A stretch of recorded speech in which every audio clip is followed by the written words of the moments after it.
各位同学，大家好。បាទសួស្តីសិស្សសាស្ត្រទាំងអស់គ្នាវីដេអូនេះគឺយើងមកបន្តមេរៀនទី4យើងបន្តទៀតហើយបាទដោយសារវីដេអូមុនគឺយើងបានបញ្ចប់ពាក្យថ្មីហើយវីដេអូនេះគឺយើងមកបន្តអានសំឡេងខ្លាំងទាំងអស់គ្នា好我们开始读អញ្ចឹងយើងចាប់ផ្ដើមអានទាំងអស់គ្នាតើអានសំឡេងខ្លាំងភាសាចិនយើងអានថាម៉េច好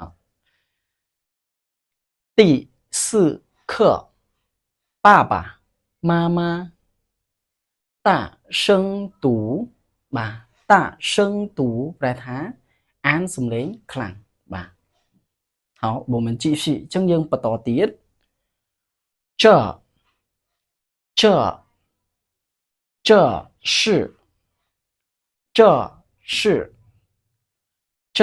是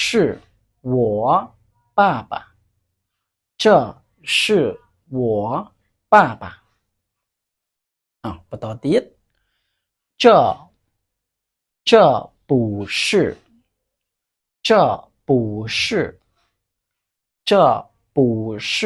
我爸爸这不是我爸爸好好我们开始翻译អញ្ចឹងយើងចាប់ផ្ដើមបកប្រែទាំងអស់គ្នាដោយសារវីដេអូមុនក៏យើងបានបកប្រែពាក្យថ្មីមួយសារដែរហើយយើងនឹងបន្តបកប្រែភាសាទៀតណាបាទអញ្ចឹងចកន្លែងនេះប្រែថានេះបាទ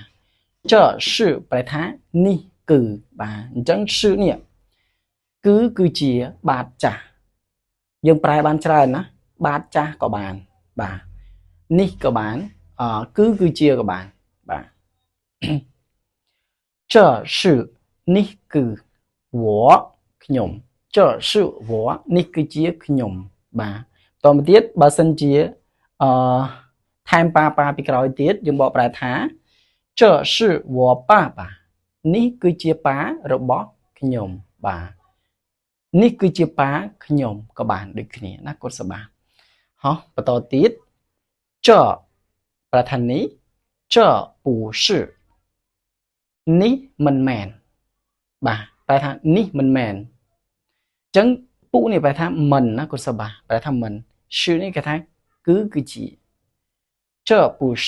នេះមិនមែនអញ្ចឹងយើងបកប្រែអញ្ចឹងណាកូនសបា这不是我爸爸នេះមិនមែនប៉ាខ្ញុំទេបាទ这不是នេះមិនមែន我ខ្ញុំ爸爸ប្រែថាលោកប៉ា这不是我爸爸នេះមិនមែនប៉ាខ្ញុំទេបាទយើងបកប្រែបែបហ្នឹងណាកូនសបាហៅអញ្ចឹងឥឡូវស៊ឺនឹងអានមកចប់ទៀតហើយយើងនឹងបញ្ចប់វីដេអូយើងព្រមហ្នឹងហើយយើងនឹងវីដេអូក្រោយគឺយើងនឹងចូលទៅកាន់句子ប្រយោគរបស់យើងបន្តទៀតណាកូនសបា好我们开始读跟老师读អញ្ចឹងយើងអានតាម老师ទាំងអស់គ្នា第4课爸爸妈妈大声读这是我爸爸这是我爸爸这不是我爸爸这不是我爸爸好，这video 呢，老师送不着不能好，同学们下次再见。